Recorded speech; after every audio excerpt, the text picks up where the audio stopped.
Yo, yo, yo. Thank you for tuning in. Welcome. We live in the living room once again. This is a double header for the day. We got Rabu in the building with us. What up, what up, what up, what up, St. Louis? Another nighttime edition of Live in the Living Room. Shout out to everybody tuning in, everybody that's going to be watching. Thank you for tuning in, coming through, man. I really appreciate it. No problem. Listen, I know I've told you before, and I tell you right now while we live, I appreciate you for everything that you do in the city, you have done in the city. And look, if it wasn't for you, I wouldn't even be doing this right here. I appreciate it, man. For real. Because when I came back to St. Louis in 2010, my immediately goal was to get into the music scene. You know what I'm saying? Right. I'm from here. I tell it all the time. I'm from here. I left in 99. I came back in 2010. And when I came back, first thing I wanted to do was get on the scene. I got touch with a lot of people on Facebook, told them what my goal was, and they was like, you gotta check out Slumfest. Okay. Get with this dude, Robert Ford. And I looked you up on And I looked you up on Facebook and I found you, and it's just been history for me ever since. Okay. Like, I've seen you host so many different shows, put on so many different events for the city. You've helped so many different artists get their start with a journey, however it's went. Right. You know what I'm saying? Through music. So listen, man, I just want to tell you, I really appreciate you, bro. Appreciate for everything man. that you do for the city, man. I appreciate you, man. So look, I want to kind of get into the history of you and the history of the St. Louis music scene a little bit, first off. Okay. So tell me, how did you even get to the point? What made you take interest in the St. Louis music scene? So I guess by 1997, I was getting out the military. But prior to me going to the military, my homie Finster, a couple other guys from the neighborhood, they formed a rap group called the Rux Crew. So they was doing their thing around the city. Elvin them had a group. Shout out to Elvin back Shout out to Elvin back here. We got special guests in the building. So we all grew up in the same neighborhood and stuff, right? Okay. You know what I'm saying? So I'm hearing what they doing while I was in the military and stuff. So when I got home, like, these guys was doing all these shows and stuff. So I was like, dang. And I was like trying to figure out how can I be a part of that thing, because I was always at all the shows and stuff. Mm-hmm. But I can't rap.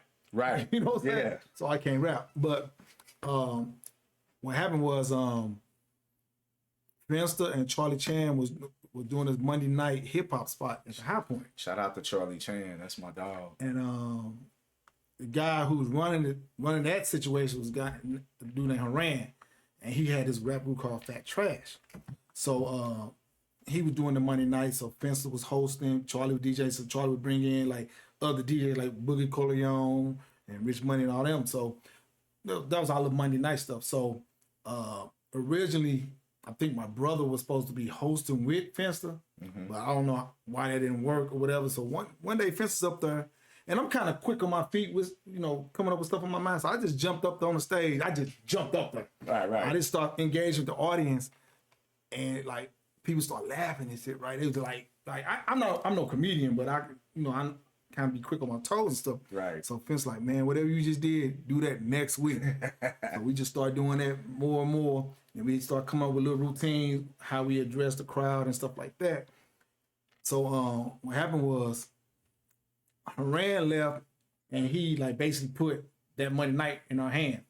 So he was moving to California, I think. Oh, okay. So the owner of the High Point Cafe, name was Lisa. She's like, well, yeah, you guys keep going, stuff like that. So once we got it, we just kind of took off with that thing. You know what I'm saying? We start implementing, like, doing a show aspect of it, the open mic aspect of it. We start, like, I start taking pictures of everybody that's in there and stuff like that and post them the next day on AOL. Oh, yeah. That's how far back and MySpace, you know what I'm saying? Yeah, MySpace. So the open mic stuff started picking up, right? So, like, then the word was out that Monday nights was the place to be for, like, the open mic. Like, you couldn't get on, like, you got on that stage and you weren't hitting, the crowd and the DJ was gonna let you know. So the Monday night started picking up because, especially at that time, was nothing going on a Monday night in St. Louis ever. Okay. Like during that time, maybe Thursday night, Friday and Saturday, and sometimes Sunday was it. That was it in St. Louis. So we by this time shit picking up, man. So then I don't know what happened, how the word got out, but CNN came and did a story on us. Okay. So they came in there, did a story. So we started getting more and more people coming out and stuff like that. So then Q95 came to St. Louis. So a lot of the DJs that was DJing at the High Point wound up getting jobs at Q95. Okay. Charlie Chan, Boogie Corleone, Stan the Man, like all our DJ homies and stuff. So one Monday, Charlie came down on the Monday, and he brought Craig Black with him. So Craig Black saw what we was doing. He's like, "Yo, man, y'all need to do something with this, like on the radio." We like, "Word, okay." So he worked out something, and we started doing the High Point show live on Q95. So it was like a double feature. So we would do the radio show live and take a couple people doing freestyles. Then we would leave the radio station, race down the highway to get to the High Point and run the Monday night. Wow. So when that started picking up, man, we would do the radio show. We'd leave. We get in the car. We like, man, we gotta get down here. By the time we get down there, used to be a line around the building and everything, man. Like everybody wanted to get on that stage and stuff. Right. And then we had a couple stars start coming through there and stuff, and they come and spit and stuff like it was pretty big, man. And then the High Point, I think it was about 2004, 2005. She wound up had to sell the building or whatever. So Vince, by that time, he was working at the radio station, but he was doing on-air stuff, and he was doing more on the promotional side.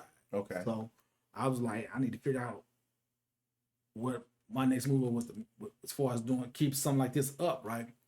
So I had a cousin that lived in Poplar Bluff, and he came over a few times. He's like, man, I want to try to do something like what y'all was doing there in St. Louis. I said, we could do that, but we could do it a little different. You know what I'm saying? So I started doing a lot of parties and shows with him down in Blue Hill, Missouri. You know what I'm saying? And we was making a name for ourselves down there. And then me and my cousin kind of parted ways, and I linked up with my man Trey Porter. At the time, he was going to SEMO. He played football and ran track at SEMO. So he was a DJ too. So we started linking and started doing parties. So when I was first doing the parties down there, they was nice, they was tight, they was here. But Trey knew everybody down there because he's an athlete. And our shit went way up here like this. Yeah. So people in St. Louis was seeing what I was doing down there. So I was all the time like, man, if you just want to roll, just come down with us. You know what I'm saying? Like, we used to just caravan down there every time we had the event down there. Like, I don't care, man, whoever want to come, just come. But a lot of dudes were seeing that, and they were like, man, damn, y'all got this sold up down here. So did that for a while. Came back. I started doing little shows here and there in the city and stuff like that. And that got us right about 2009, 2010, when I was like just shooting the ideal out. Like, that's when Facebook really was getting on. And I was making posts like, how would y'all feel? You know what I'm saying? There's a lot of artists, dope artists in the city, you know, but a lot of them don't never get a chance to be on like a grand stage or something like that. I'm like, I'm trying to work on something. So for me making that post, I had a conversation with my man Fresh Voice from Legend Camp and my man Lifestyle. So we were just talking, shooting ideas and stuff. So then we kind of came up with a concept, you know what I'm saying, like for like a big concert, you know what I'm saying. So we was like, we did a call out for anybody who wanted to be involved. But we was trying to get people involved to help out with this, right? So we did like a meeting. We had a meeting at the Bread Court. It's been on loop. See, this so how long ago this was. Right. The Bread Court ain't been in loop in a long time. So Right. We had a meeting, and it was a gang of people. It was a gang. It was a gang of people that first came out. So was this like when this initial meeting was kind of the first times of putting together the ideals of what Slumfest is? Yes. Okay. So we had that first meeting, and everybody was like, oh yeah, we could do this. So we were shooting ideas and stuff like that. So when we had the next meeting, we start seeing the numbers dwindle. Doing it. Yeah, it's like dwindling. So then I start seeing who was for real about it. So then, We've seen that happen. yeah, right.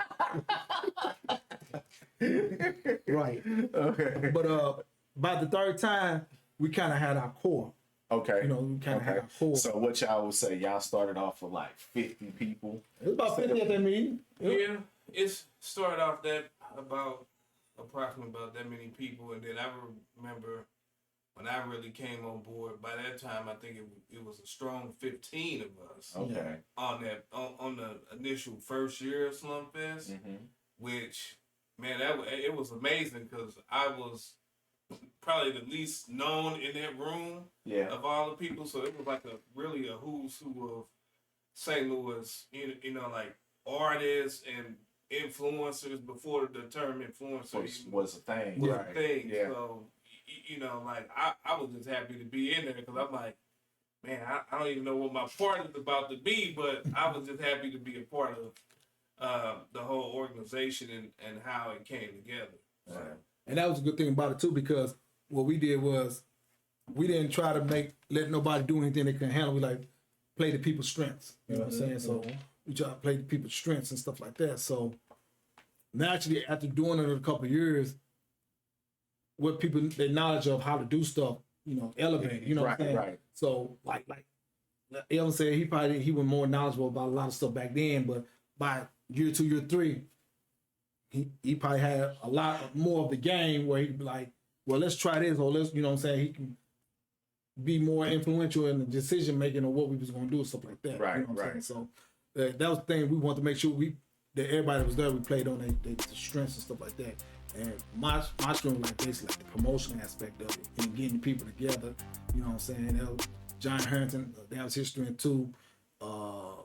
So me and him probably were like the two more vocal people in the group at first, getting this thing going and stuff like that. Now everybody voiced what they wanted to see, you know, because we had to kind of figure out a formula of what exactly we was trying to do. Right. So first it started off just being a big concert. Uh-huh. Just a big concert But- featuring Like a whole bunch the of who's who of St. Louis. music. Yeah. So it started off a big concert. So that number, I think we was looking at like 20, 30 people. Performing. Yeah. Mm-hmm. So then it was like, well, why don't we do a type like a festival? And it was like a festival. It could be like 12 hours, like multiple stages. And we were like, yeah, at first I was like, it sounds like a lot, but yeah, I like that idea. You know what I'm saying? Yeah. So then it was like, let's make it like, since we all hip hop, let's make it like a hip hop festival. So we, you know, institute all the 4 elements of hip hop. You know, naturally we got the artist performing. Right. That's the MCing part. DJ Expedition, so that's the DJing part. B-boys and the graffiti artists. So Right. so it took us months to put it together. I think the first one we putting together, like really the hardest part about putting it together is the selection of the artists. But that first year was really hard for us. It was really hard. It was really, really hard because our idea was, yeah, we know it's people that we want to put on. We also want to give everybody a fresh shake. You know what I'm saying? We don't want Right. to just put everybody we know on there. You know what I'm right. saying? We want to make sure it's artists that people maybe never heard of. You know what I'm saying? Like for instance, on the first one, never heard of them before until we put them on there. MME, Mastermind. Okay.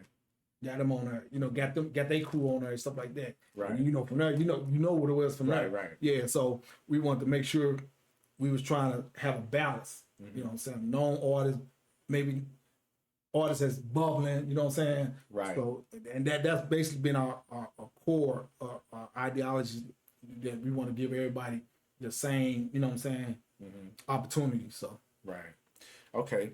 So so originally was it like your ideal or was it I think I multiple? kickstarted the idea, but once I kickstarted it, once I got to, like I said, once I got to talking to Lifestyle and Fresh Voice, I credit all 3 of us with basically the concept. I mean, having an idea is one thing, but actually talking to some guys and having a a kind of a blueprint to go off of. It was I credit myself, lifestyle, and fresh voice with that. Okay. Yeah. All right. And so you kind of talked about it being very challenging the first time around. How challenging is it to actually to put together a whole music festival? And Yeah. So people don't understand, like it's not like doing a show. yeah, You know what I'm saying? Because you have so many different things going on at one time, and you got to kind of stay abreast on everything that's going on. So like naturally, you got the artist performance. So scheduling, make sure artists where they're supposed to be. If something happened, you got to have stage managers making sure that the stage is running smoothly, the hosts and all that. The DJs, make sure the DJs where they need to be. Make sure DJs stay on schedule. You got vendors, got to make sure the vendors set up. You know what I'm saying? What else? Security. You definitely got to have security. You know what I'm saying?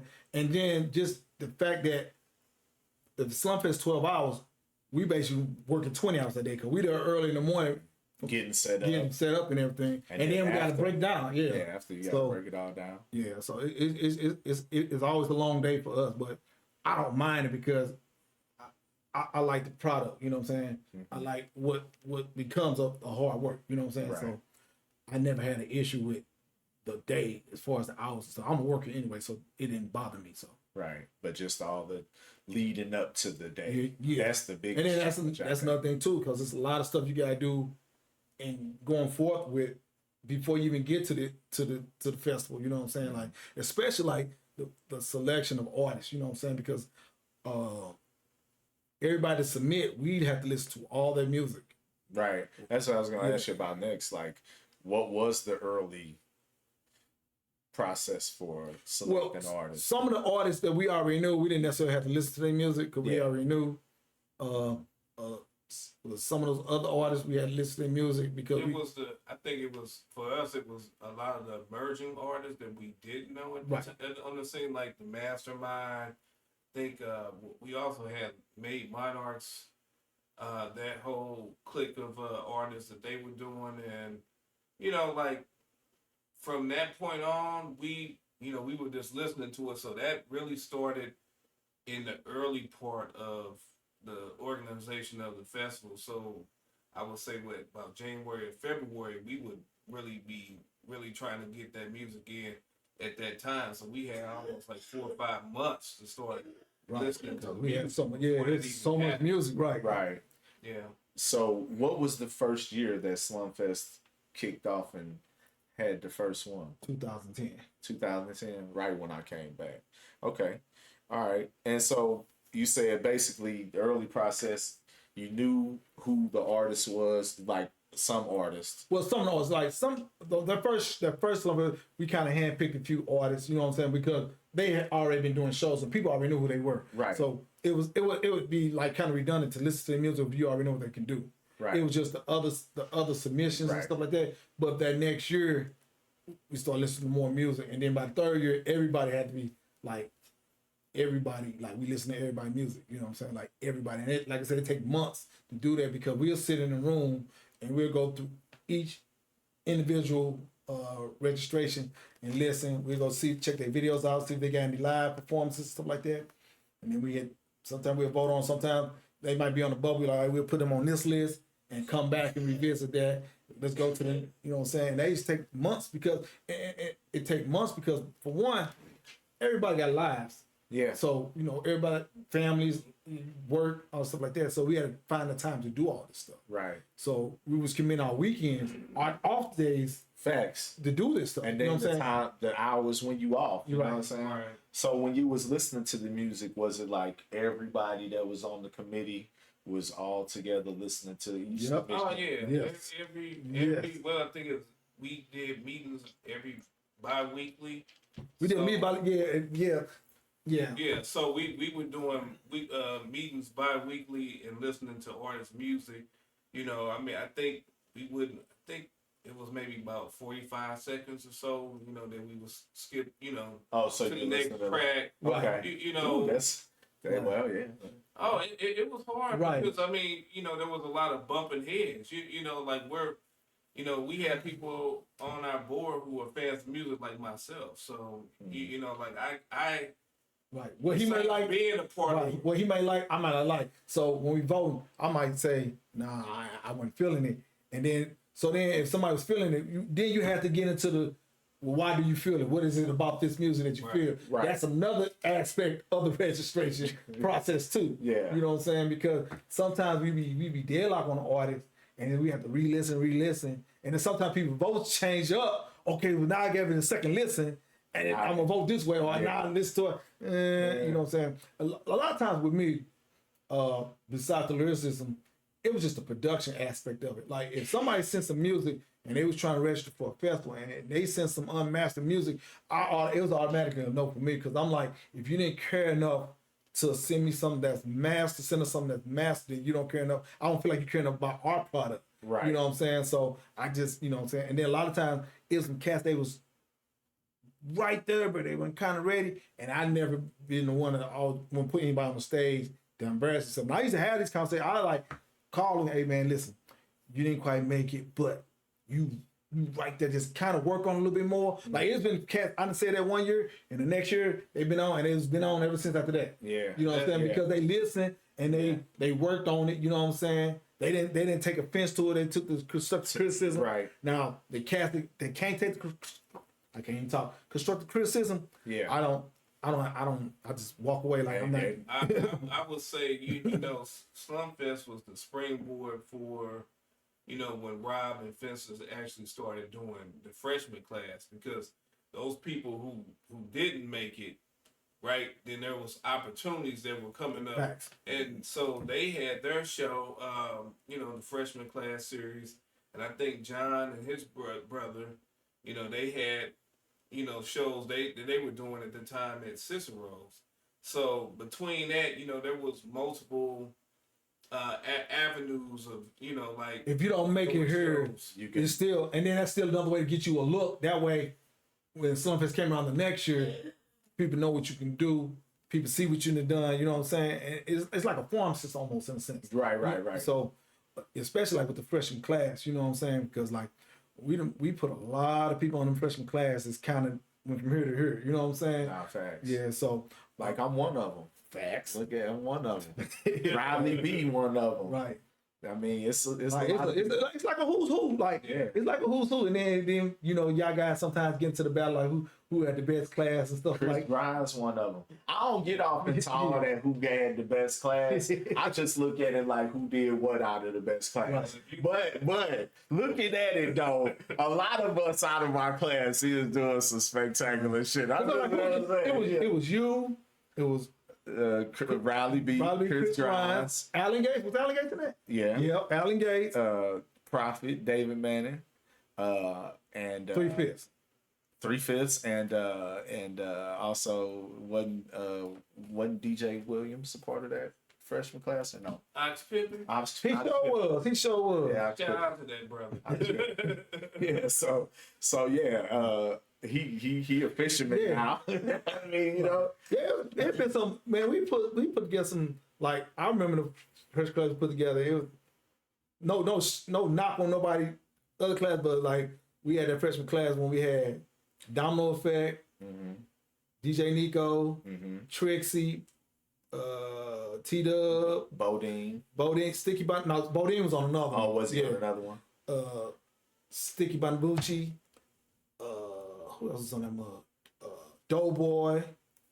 Yeah, That's like all this, but that's an amazing class. I think I remember like some of the promo on that. They was like in a classroom. Yeah, I Oh remember yeah, that. that was memorable. Yeah, that was a great class. I could argue that that they're probably the best one. Probably. Well, I would. It been some It's one. not giving anybody the best. Yeah, I mean, because there been some people. Well, I'm just saying because I'm part of it. Y'all don't have to name the best, but I'm saying because I was a part of it. That's probably the best one as far as like they've all did amazing things. Like everybody on that list just about has done amazing things.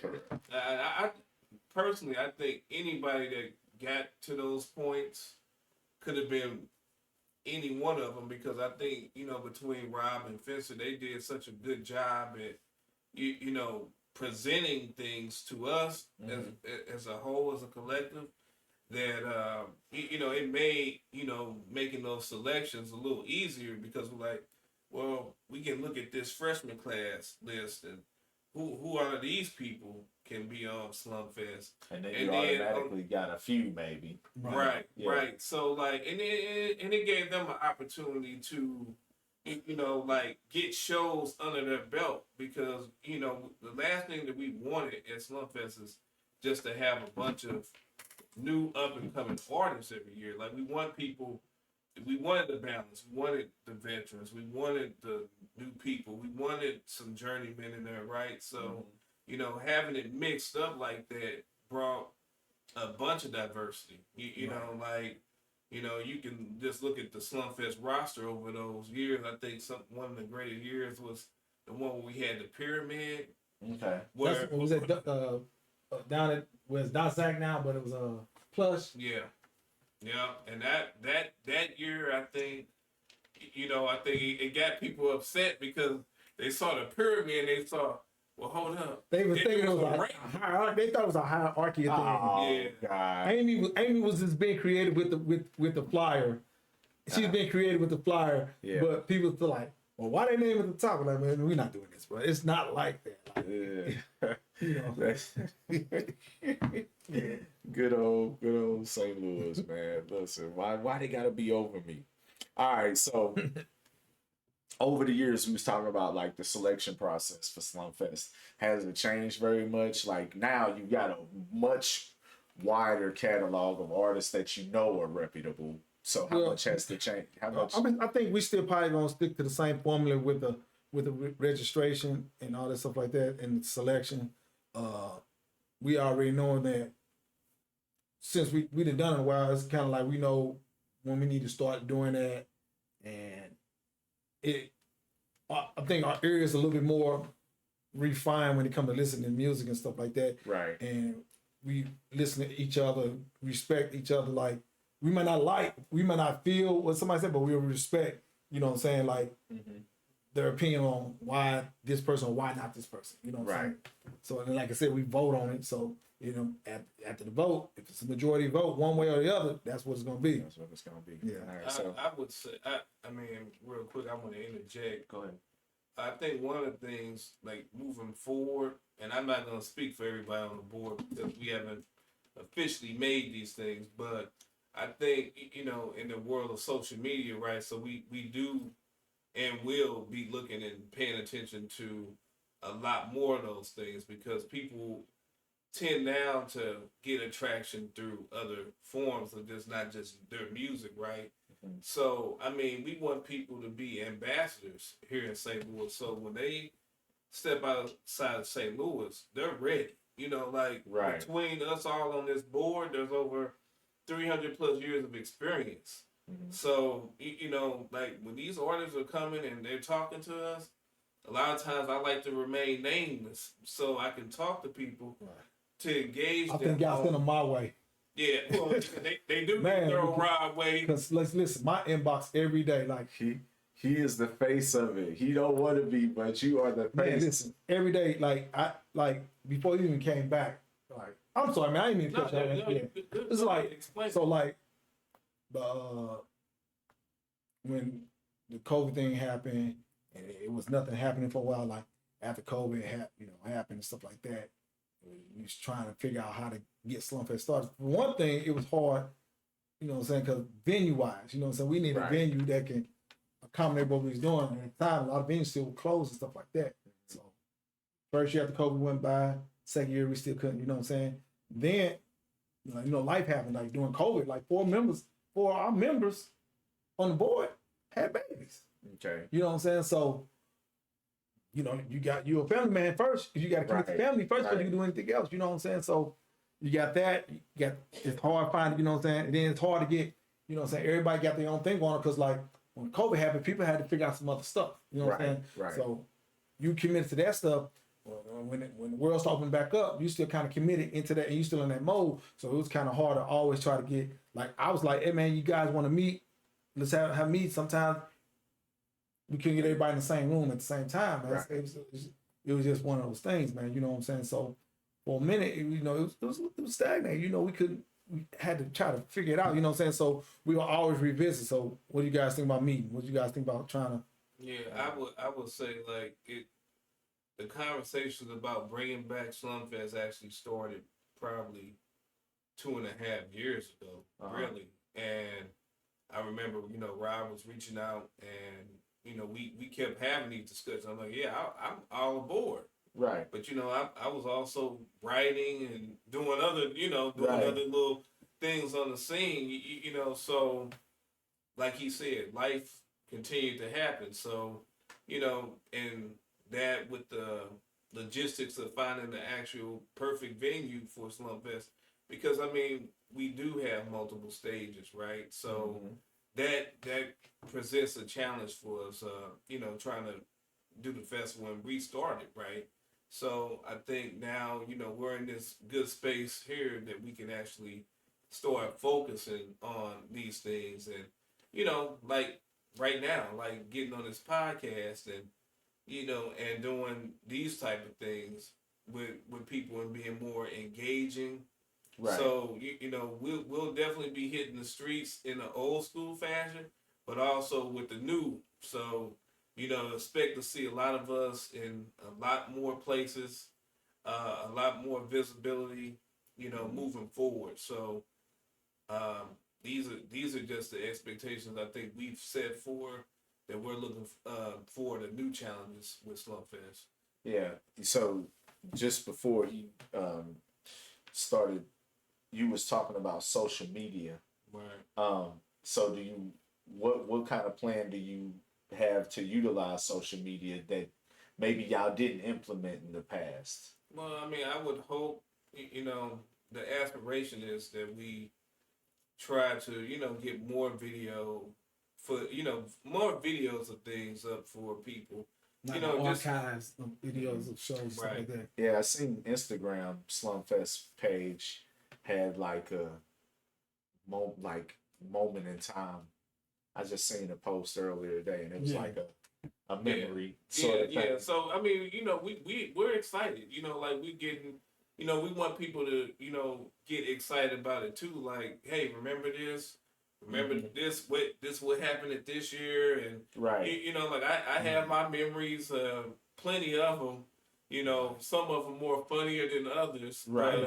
But I guess the main thing is like the people still wanted this, man. You know what I'm saying? Even when I thought at a point after COVID, I was like, when I was trying to get these meetings up, I was like, I was wondering, was this going to happen? You know what I'm saying? Right, right. And I had people like steady on, man, y'all got to bring it back. Y'all got to bring it back. Y'all got to bring it back. Y'all got to bring back the award show. Y'all got to do this. Y'all got to do that.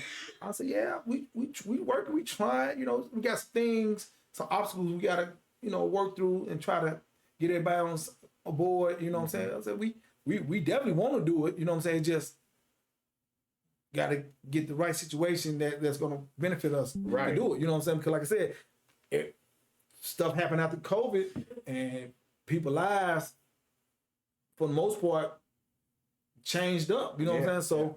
So that was just that part of it. And then trying to find a venue and stuff like that. So, you know, but the people, they was staying on us. They was on us, man. They was like, yeah, I need to bring it back.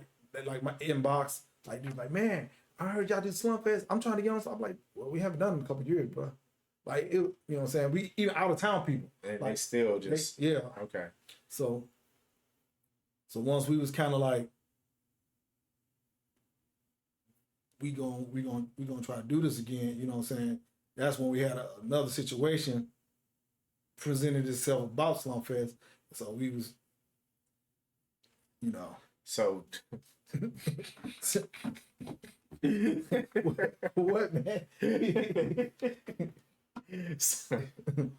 He said another situation presented itself. All right, so look. The situation that presented itself about Slumfest, did that situation force the issue to make it go further, do you feel? And is the situation about Slumfest the situation of possible purchase? So I can't really say too much because a lot of that's going to be addressed on the night.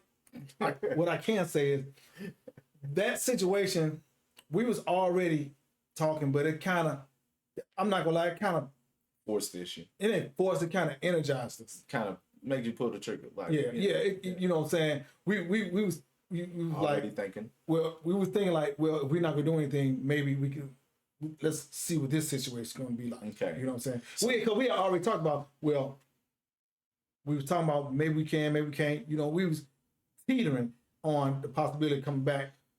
But when that other situation arises, so we was like, well, let's see what this the benefit situation of that could be. Yeah, as opposed to us, you know what I'm saying? So we was weighing our options on that. So when the other situation arrived, we was in negotiations for what we was in negotiations for. So With that. yeah. And then that dissolved. And y'all was like, okay, let's just go ahead and let's get this moving. Well, the plan was already there. Really. It just, it's a happenstance, right? So these type of things happen. I know Finster was really pushing for us to get back out there, and because we were able to meet, right? So, if us coming together and meeting in that situation, it just brought back like, you know what, we really got to go ahead and just jump ahead and just go ahead and do this thing, whether or not the situation, articulated or not. So, Right. And then that situation started off as supposed to have been a kind of like a partnership in a sense. You know what I'm saying? But the stuff that happened, well, the stuff that got negotiated, we just couldn't, I guess, come to terms to what we wanted as opposed to what they wanted. So Right. we just, you know what I'm saying? No harm, no foul. You know what I'm saying? Right. But, Okay. Yeah, I'm I don't know if the other party feel that way either, but No, I think that from my standpoint, I feel like the other party feels the same. Just wants the best for the scene and wants to try to push the scene as far as they can. That's how I take it. You know what I'm saying? But so why y'all decide to address? Y'all gonna address it at the show? yeah, we was already gonna address some of this stuff at the show, but because of that situation, we had a meeting and because we'll be trying to explain this to 89 different times. You know what I'm saying? Right. It's certain things we can address. I will say based on your interview with the last artist, some of the stuff he was on point, but some of the stuff, I'm gonna be honest, some of the stuff never was said, some of the stuff never happened. Okay. You know what I'm saying? I think the one instant, when he was saying Smino was on Slumfest. No, it was Metro Boomin. Metro was on Slumfest at one point, and everybody walked out. That's what.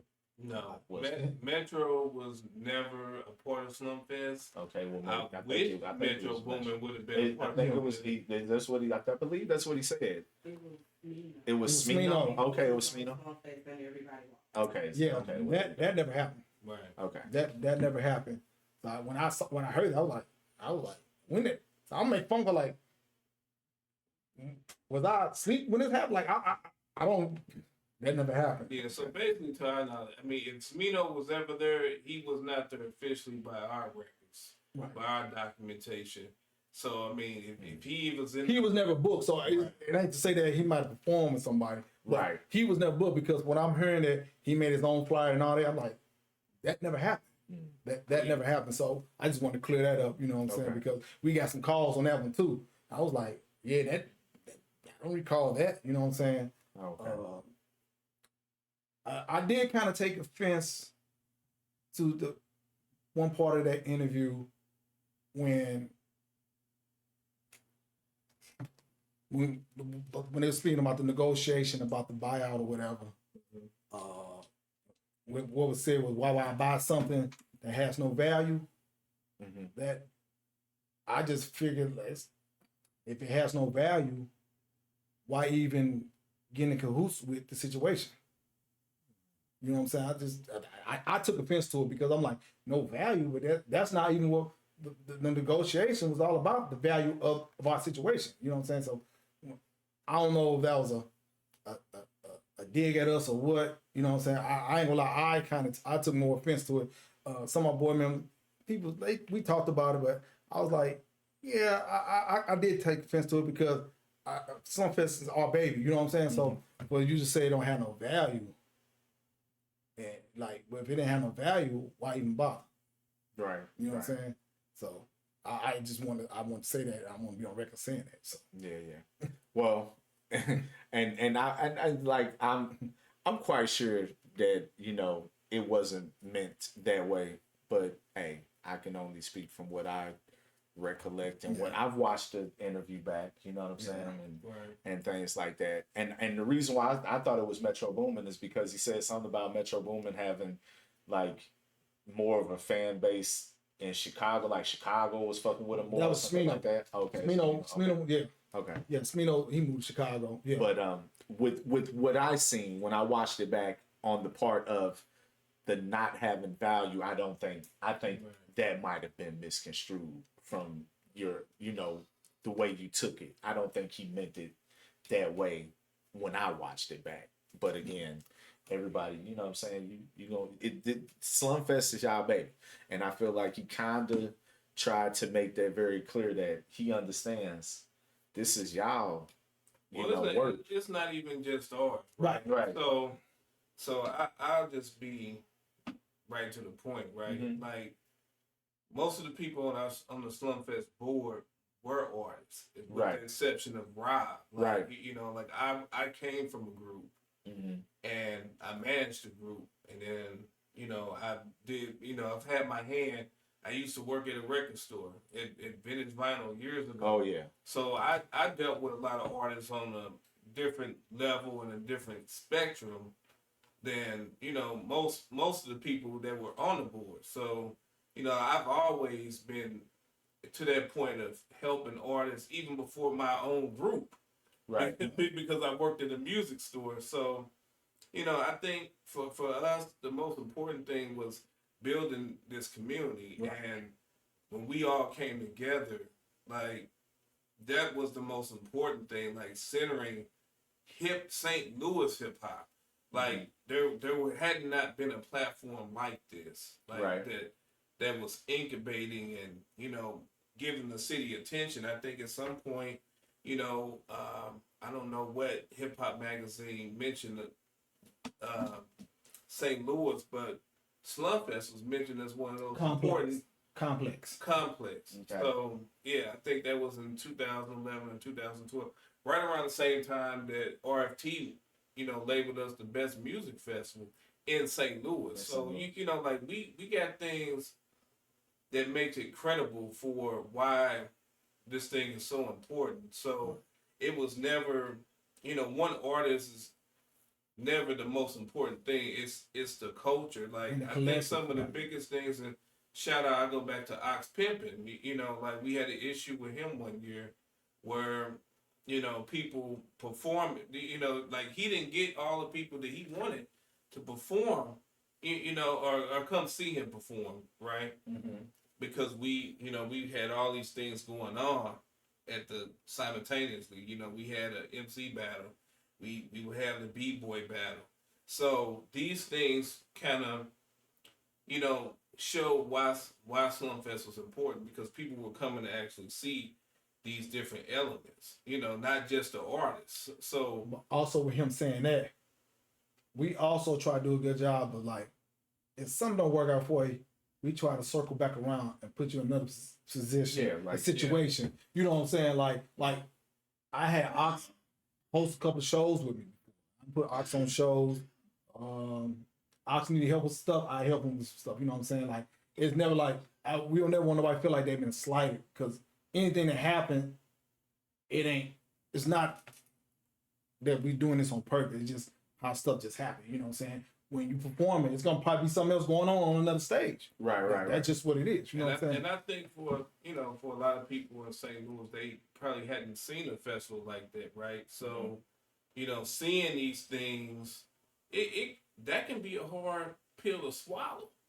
To go to an event and then, hey, I'm not just the only important person here. Right. Yeah. You got things that are so grand, and I think that's what makes Slumfest like what it is. Like we wouldn't have done this like, you know, to the level like there's a lot of showcases that happen, Mm-hmm. but from the festival aspect, I think we actually have the formula for how it should look, and we got a lot of people on our board who are very well skilled at looking at artists and finding who's real and who's not. Not right. So I mean, at the end of the day, we're not just looking for somebody with, one hot song. We're looking for somebody who's putting in the work.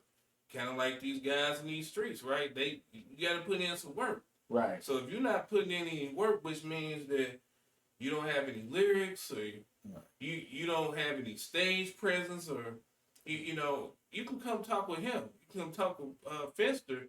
They can give you some music skills. Like I'm still a student. Mm-hmm. So I when artists come and they address me, I'm like, you gotta beat me.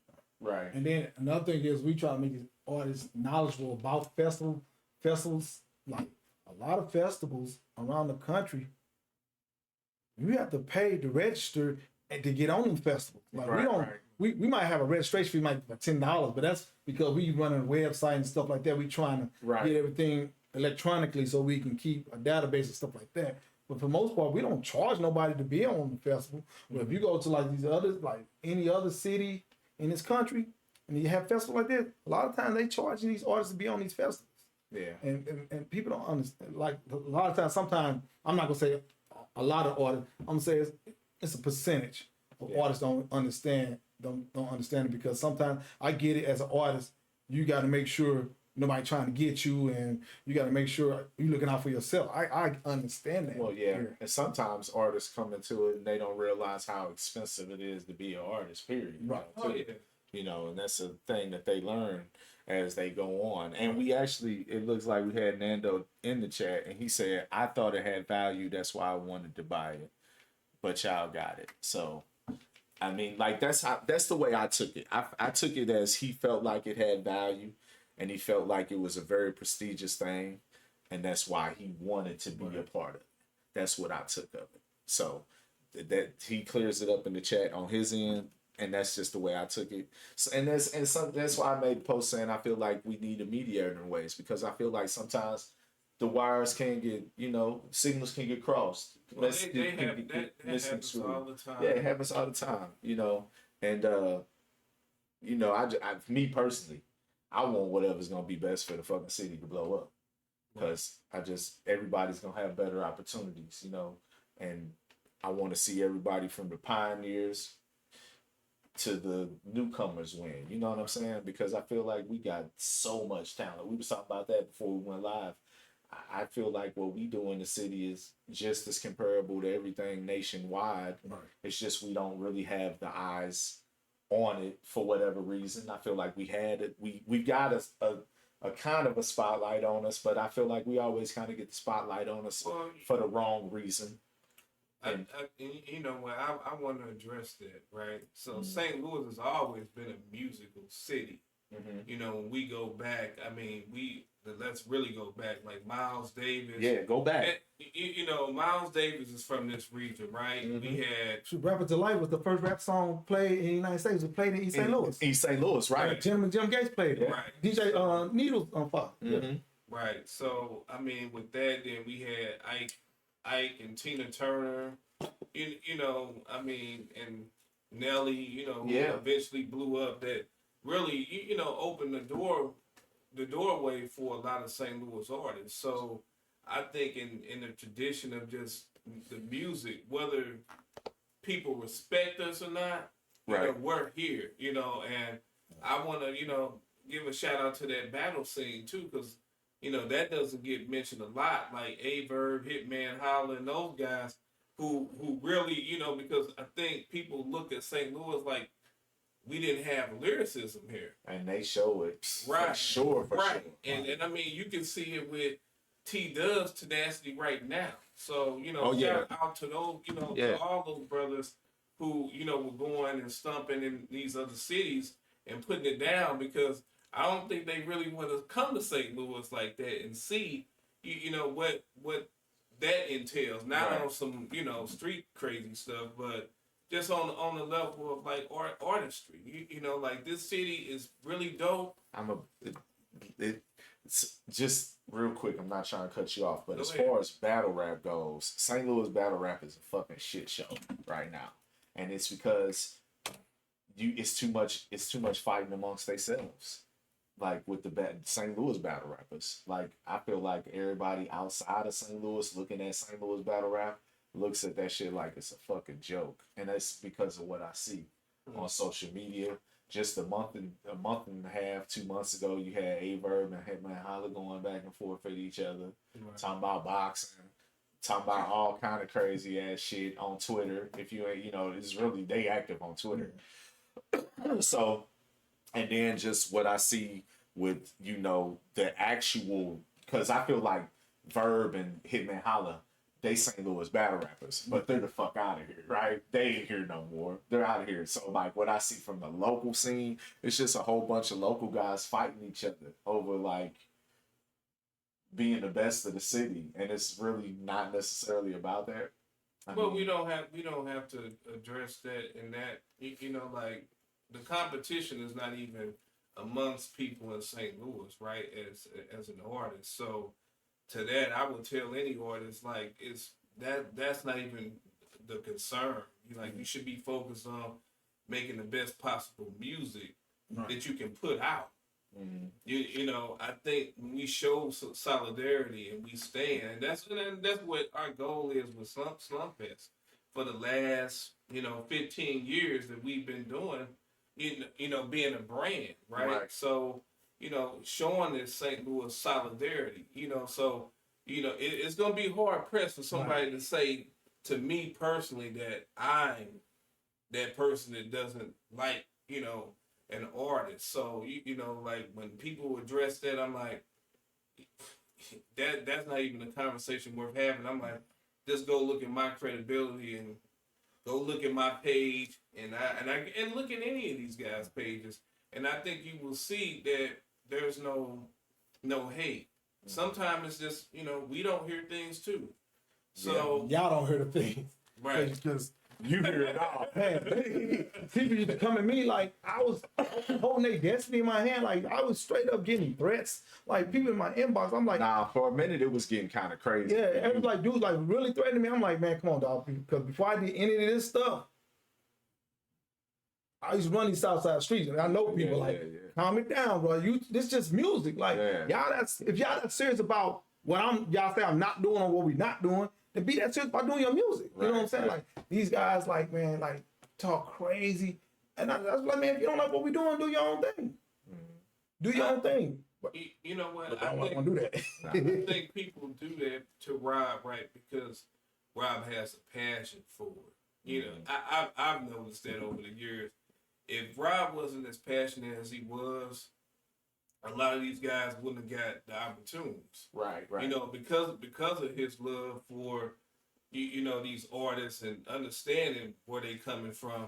You know, I mean, they might have had a harder time getting on here, but you know, we are addressing those type of issues because I mean, we want people from from these struggles to be on these platforms. But you know, we got to clean some of this stuff up because we not just packaging this for St. Louis fame. We're packaging you for the next platform, whether it's in New York City, whether it's in Los Angeles, Dubai, wherever you want to be in the world. I think this is the Slumfest is the format, the blueprint. So I encourage these artists. Hey, November 9th, when we, kick this Slumfest mixer off, every artist in St. Louis should be there. Mm-hmm. Just to come talk to us. That's what the mixer for. Right. Come talk to us. You know what I'm saying? Come see what we've been doing. Right. Come meet other people so you can chop it up, so you can learn some things. You know, because I think there's a lot of opportunities for artists because they don't know, right? You know, it's easy to go, you know, get your phone and shoot a video. Right. It's not hard. Right. But what is hard is building your team. And I think when anybody sees Slumfest, you know, we are a team. You know, like and that poses a problem for some people, and some people can say whatever they want to say about that, but because of that team, you know, it fosters, you know, some pretty good things that's been happening here over the last, I say, 5-6 years, even with our void. So, you know, I'm happy to see where, you know, artists are flourishing where we haven't been here. So I'm glad that we're back now. So, and also let me add this too. Even in the years we was down not doing Slumfest, we still was actively working with artists in the scene, because there's a lot of artists like I help on certain aspect of their career and stuff as well. You know what I'm saying? Yeah. Help them like get on shows here or put them in right situation where they talk to who they need to talk to. Link them up with Finster. They was trying to get some promo done for their projects or whatever. Elvin started. He created a STL playlist on Spotify, didn't you? yeah. So, I have a playlist there, St. Louis artists, and I still update that to this day. That's been going. Yeah, it was going pre-COVID. So you know, I mean, I don't understand why people don't follow that playlist enough. But you know, I would tell the artists that are on there, hey, tell your friends, tell your neighbors, you know, hop on in, just like they used to do at High Point. You know, if you don't tell people about these things, they're not going to even know, right, that it exists. But outside of that, you know, I started writing, you know, for Deluxe, and started talking about artists that were actually on Slumfest, and you know, not just, you know, rappers, but other, you know, genres of music too. Right. But you know, I mean, we're looking to continue building this legacy, sort of, that, you know, that was spoke about, you know, about the St. Louis hip hop scene. So, you know, it's gonna keep happening.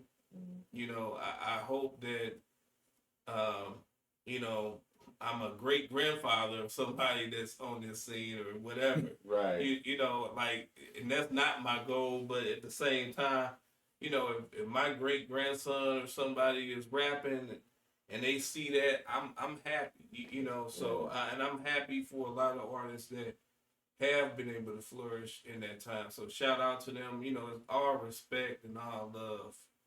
Right. So, like, I just want to, this is kind of like not one of my question. I just developed this right on the fly, but somebody told me about a month ago that St. Louis just wasn't marketable with music. How do y'all feel about that? Do you feel like St. Louis is marketable, or St. Louis musicians are marketable? Yeah, I think St. Louis is marketable because you have outside artists out of the city stealing music from St. Louis artists. Yeah. Like, so people watching what's going on in this city, you know what I'm saying? I just think as far as a national market, I think our position is, because we're not New York, we're not Chicago, we're not Atlanta, and we're not California. So then you after that, you got Memphis that's on the rise, you know what I'm saying? Yeah. But Memphis always been a music town anyway, you know. Detroit. And it's everything is around St. Louis. St. Louis is like in the middle of all of this. Right, you know what I'm saying? Right. So it's just, I think because St. Louis get overlooked on more than just music, that all that get encompassed, you know, we get overlooked on a bunch of stuff. Music included, you know what I'm saying? So, you know what I'm saying? Because, you know, so like concerts, St. Louis get passed over, then on a second tier concert, then they'll add St. Louis date on there. Maybe after people make some noise about why come this artist didn't come to St. Louis and stuff like that. You know what I'm saying? Right. But initial first leg of a show, of a tour, if you look at those dates, you be looking like where's St. Louis? Where's St. Louis? They'll go to Kansas City, Chicago. They'll go to Kansas City and Chicago, but we in between both of them. Yeah. So you know what I'm saying? That's true. Well, what you feel about that? How you feel about marketability of St. Louis artists and musicians? I mean, there is a market. It's just a matter of people not respecting it, And I think that like I said, if we're stacked against any of these cities, I mean, I think people will be in for a treat. Right. To see. Like I remember one year at Slumfest that someone was in the building from New York, and the guy, he spoke to me. He told me, he said, "Man, I didn't know this existed." And I think for a lot of people, they don't know because they don't come here. But I think some of that has to do with our city officials and how that's maybe portrayed. I don't know. I can't. Because we put some Chicago artists on, and they come in town every year. They came in town every year, even they wasn't on Slumfest. Like they be spreading the gospel Slumfest in Chicago, and they'll bring more people, and then people like inbox us and ask us about it. So then that segue into some other things like, so outside of Slumfest doing shows in St. Louis, we would like team up with Chicago artists, put a show together, and vice versa. Because I did it a few times where I took some artists from St. Louis and went to Chicago and did a show in Chicago and stuff. So yeah, so it Chicago showed mad love when it comes to Kansas City too. Yeah. You know what I'm saying? It's certain other, not as big as Chicago and Kansas City, but other people from other cities, they know about Slumfest. So and you always like especially now when we coming back, I'm getting the inboxes and the messages. I'm glad to see y'all bring it back. I might have to be in town for this one and stuff like that. So that's good to hear. Yeah, for sure. All right, so let's talk about. We talked about how you had the freshman class, and around the time of the freshman class, it's great that I got kind of a reasoning why you created it to give other opportunities and stuff like that. But you also created another opportunity, which was the Sunday Cypher series. So the Sunday Cypher, man, that was some me and Vince trying to recreate some High Point stuff. As far as the open mic stuff. You know what I'm saying? So we didn't really want to do it. We didn't really want to do it that type of situation like on a Friday night, Saturday night, because most of the people, people want to go party and stuff like that. So we like, when can we do this? We like, what, Sunday afternoon?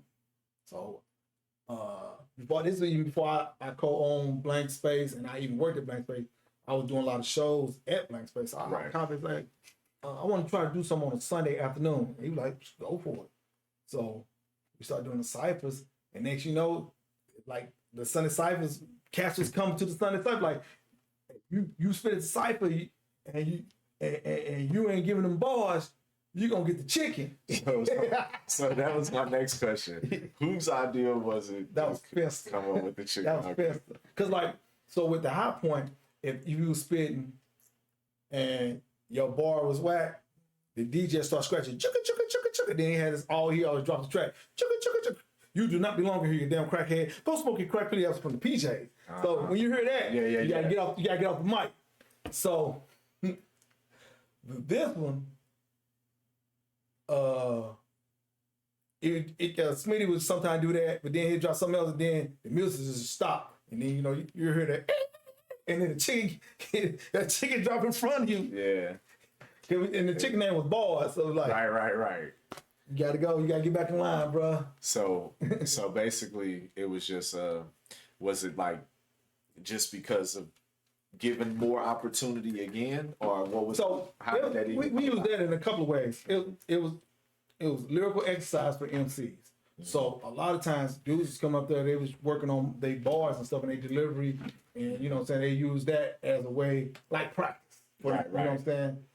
It also gave us a way to gauge cats we never heard before. Right. Freestyle, like, you're like, okay, do you got some music? Send me your music. You know what I'm saying? Because there's a few people that I put Chris Grimes on based on what he did at the Sunday Cypher. Mm-hmm. You know what I'm saying? He came, I think he had just got out not too long ago out of jail or whatever. He just came in there one day and he just got to spitting. And he spent so tight. Fencer gave him some tickets. It was a concert happening that night. Fencer gave him, man, you take these tickets. I was like, Hell no. damn, dog. He like, yeah, man. Yeah, man, I do this, do. That's how me and Chris got cool. And he used to come in every cycle just spitting. Yeah, he was a Sunday Cypher legend. Yeah, he was spitting. And then Riley B too. Riley B. And then that Riley B was always a spitter. That what gave Riley got into the Jack Daniels Tennessee Honey contest, and he won that whole thing. You know what I'm saying? Because he's spitting. He just like, dude, it's like it's some cats be accurate. Another dude just spit. Like these cats be spitting. Right. You know what I'm saying? Like and it gave way for like a lot of people to start coming up there doing some things, spitting on the mic like MBs, Rocky Maverick, who else? Graham Giuliani. Yeah. Like Oxton come up there every now and then and spit his little pimp shit. You know what I'm saying? Yeah. Like it's like cats was coming, or and just to hang out, see other cats spitting stuff like that. You know what I'm saying? Right. And then sometimes an impromptu battle happen. Yeah. Like the impromptu battles happen. And then around that time, also, you was also like, you was killing a lot of people with memes and shit too. Like, Oh. We were doing the meme wars. Yeah. I think that's the reason we started having talks with Rob. Like, hold up, slow down, you know, because we have a brand. You know, it definitely was funny. but y'all had to talk him down on it. Yeah, I had a situation. We had a meme war, and Jay Skills and another artist, I'm not gonna mention his name. I made a whole obituary. Oh, I made an obituary, right? Yeah. You know, the obituary, Yeah. it was just a picture of their hairline. Oh, So we were doing the funeral for their hairline. Oh my God. So we were doing the funeral for their hairline, right? And I was like, Graham was officiating. I said it was gonna be held at Ronald Jones. It looked official. It was like an official obituary. Jay Skills laughed at Jay Skills thought it was funny. Dude thought it was funny at first. And then the next morning, he made a whole video like he threatened my life. He made a whole video about that, and I was like, yo, I called him, hey man, because I didn't know the video was made till people start calling me. I said, hey man, you might want to take that video down. Man, I said, okay, I'm just letting you know. I left it at that. People start calling me, hey man, what you want us to do? So I'm calming people down, like, no, don't let him be. You know what I'm saying? I'm letting him calm down for a little bit. Because right now he probably in the field. But I don't understand because he knew this. Because we was sitting in front of, and Joan in front of the playing space. So I don't know why all of a sudden he got his feelings that Monday morning about it. This was already out there. He laughed about it. Oh, you got me. But then somewhere between that Sunday and that Monday, he made a whole video. He got his feelings about it. So I didn't have to do anything because a lot of people start, they kind of, even my out of town people, they like, and I kept telling them, man, you might want to take that down. I didn't make no threats or nothing. I was like, you might want to take that down. I ain't okay. Yeah. Then I get a call from, hey man, I'm good. We cool, man. Just tell your people, man, you know, stay on my inbox and do. I said, I just want to make sure we good, bro. Like, I said, dog, I'm trying to explain it. Yeah, you right, man. I was like, okay, I just want to make sure we good. You know what I'm saying? I never threatened him. I never did none of that. I was just like, when you make on threats like that, you have to know who you threatening, bro. Like you never know who you threatening when you make those threats like that. And the thing was, I didn't see the video first. I got calls in inboxes. People, hey man, you seen the video? People was tagging to the video. That's when I seen the video. I'm like, and I called. I didn't comment on the video. I called him. I called because me, you know me, I'm gonna confront the situation. I'm gonna call you. Hey man, we got a problem. Like, what's wrong? What's going on? Right. He said what he was saying. I was like, okay, man. Well, it was just good. Like I understand it. You know what I'm saying? I mean, we ain't had no issues after that, but that was one of the situations. I was like, you know what I'm saying? Like, dang, this what it's at. You know what I'm saying? But that ain't the first time I got threatened. I got threatened by another artist because we was doing a award show, and usually with the award show, artists only do one song because we run through the award show. It's an award show. You know what I'm saying? So you're not doing like no 20-minute set. Yeah. This artist sent us a tech writer. We like, what you need a tech writer for? Like, you only doing one song. And this was like a week or two before the award show. So he's like, well, this is what I need. I ain't perform. I said, well, I don't know what to tell you, bro. We're not doing no tech writers. Like, it's not. It's not even that type of show. Like, it'd be one thing if you was doing like a 15, 20-minute set, but you doing one song. Well, I ain't doing a show. And I was like, that's fine. So then he was like, y'all need to take my name off the flyer. I said, bro, we can't take it on. Flyers were in the streets.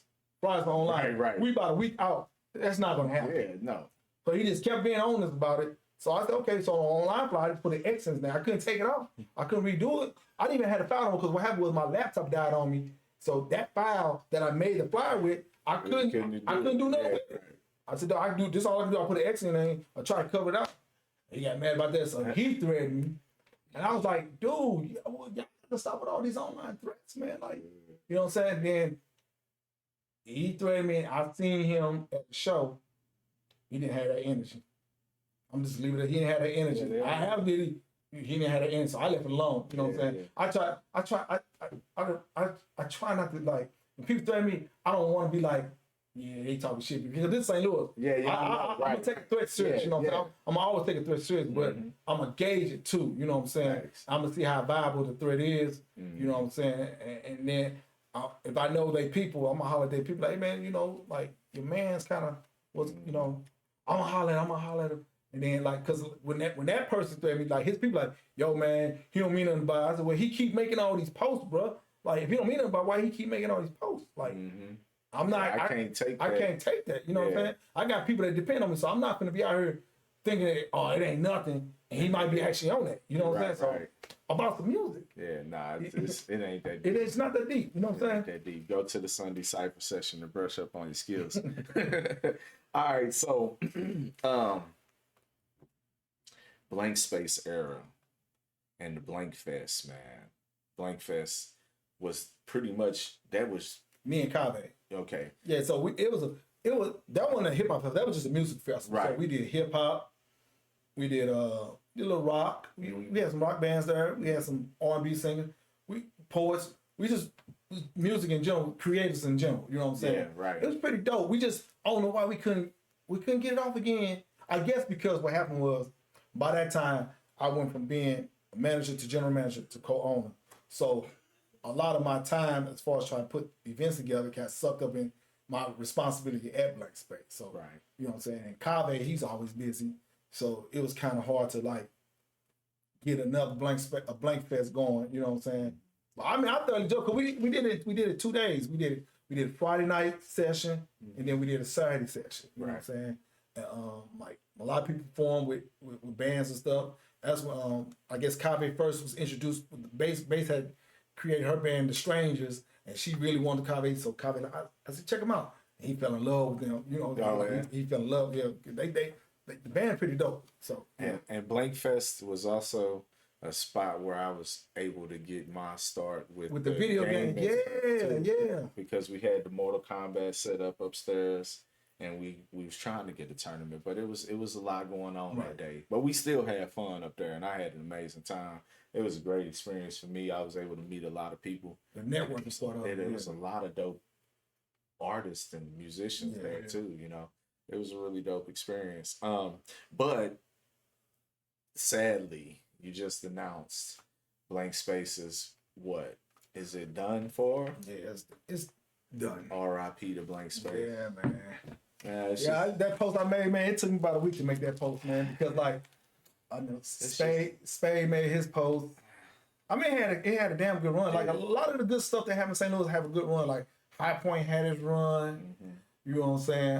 When I was doing my stuff down in the Boot Hill, so it had his run. Blank Space had his run. Like it was. I was just fortunate enough to be a part of that situation from going in there.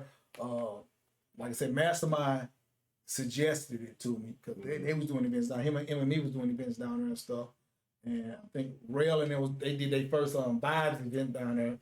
So he suggested it. I went down there. I didn't know that Black Spade and Kave was like this. Spade told me, yeah, man, this Rabu, you know, they do the Blank, they do the Slum Fest. He was doing High Point.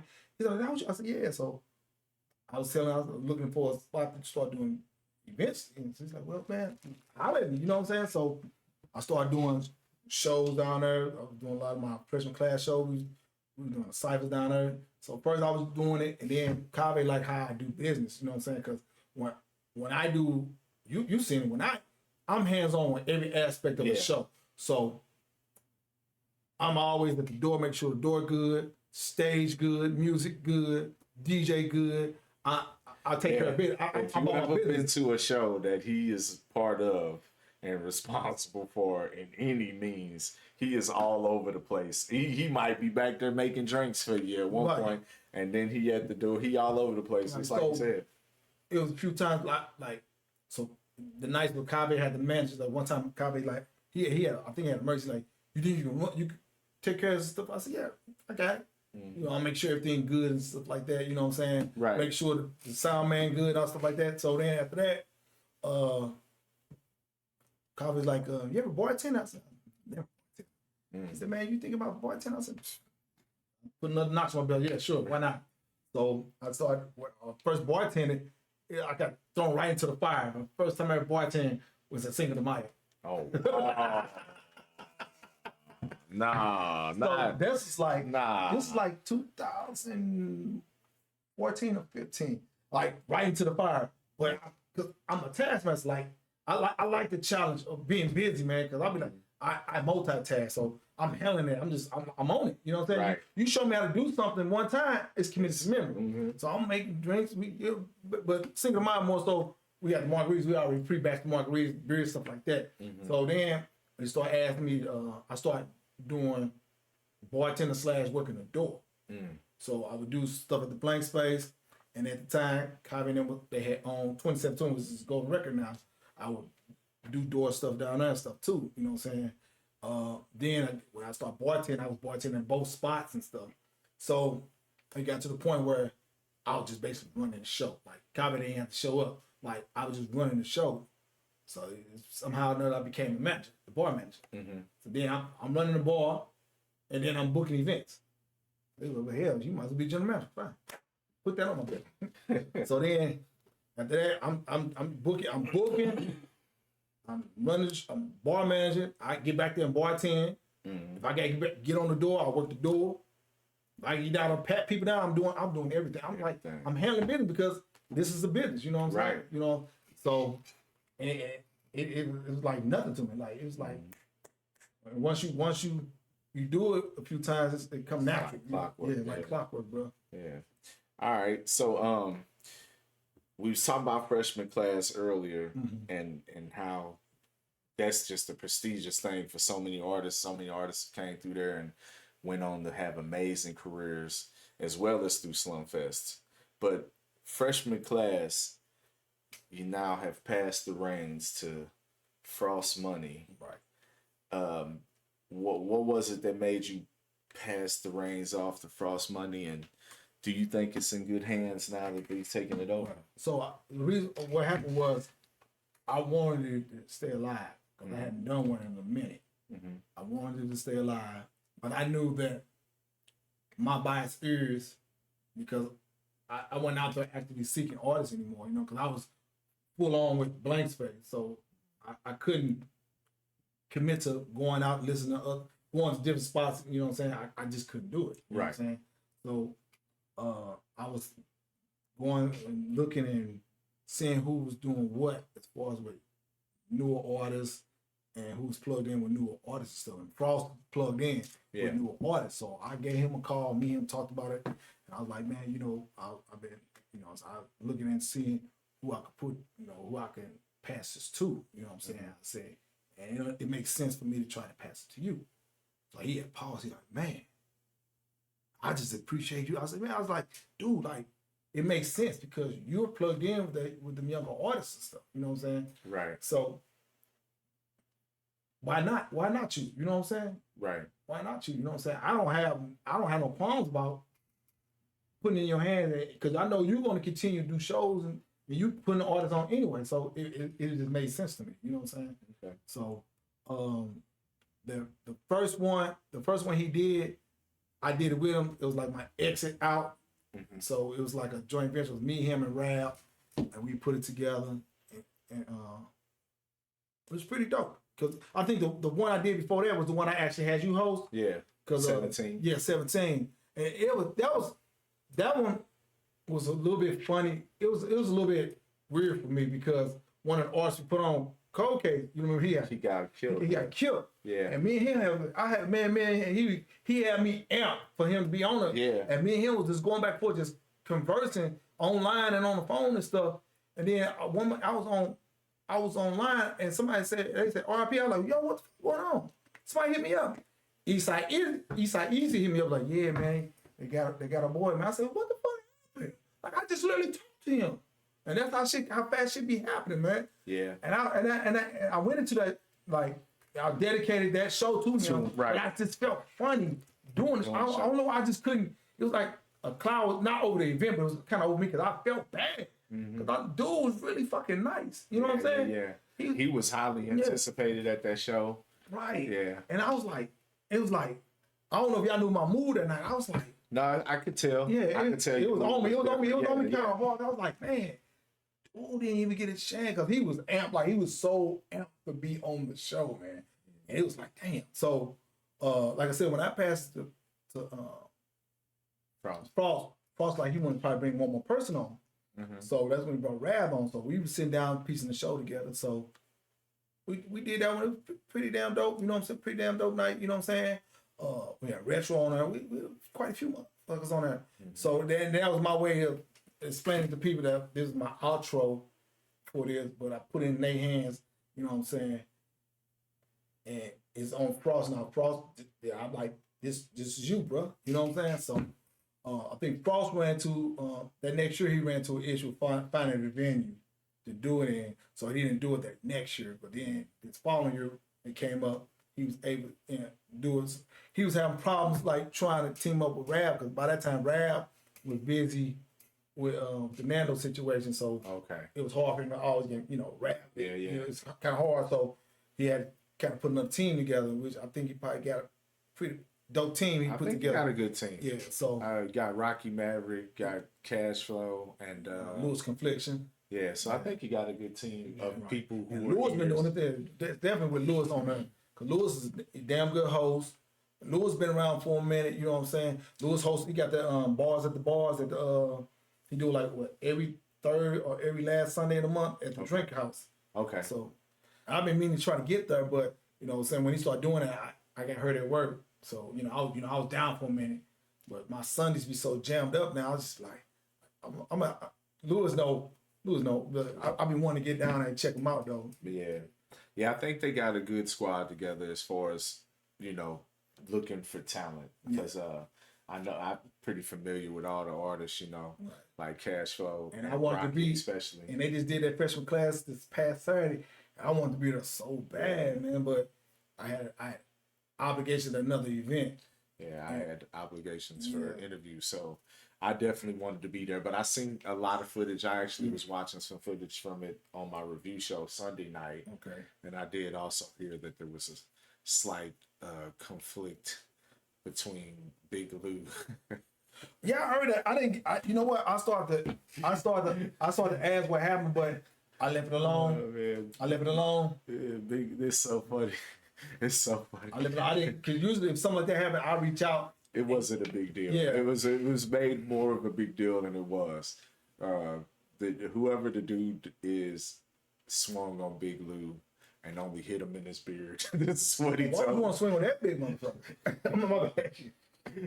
I don't know. But then when Big Lou approached him, the dude just kept on backing up, and then there's no fight. They don't call Big Lou for nothing. Yeah, man. I'm big, I'm husky. Yeah, right. Wow.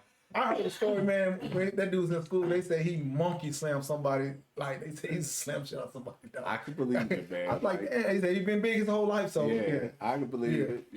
But I wouldn't fight that dude. Nah, I ain't fucking with him. Me and Big Lou are Right, we that's the homie, yeah. All right, so just getting back to Slumfest before we get out of here real quick. It's coming back. Took a 4-year hiatus for the most part. For the last 2.5 years, y'all been trying to figure it out, and finally we got it coming back.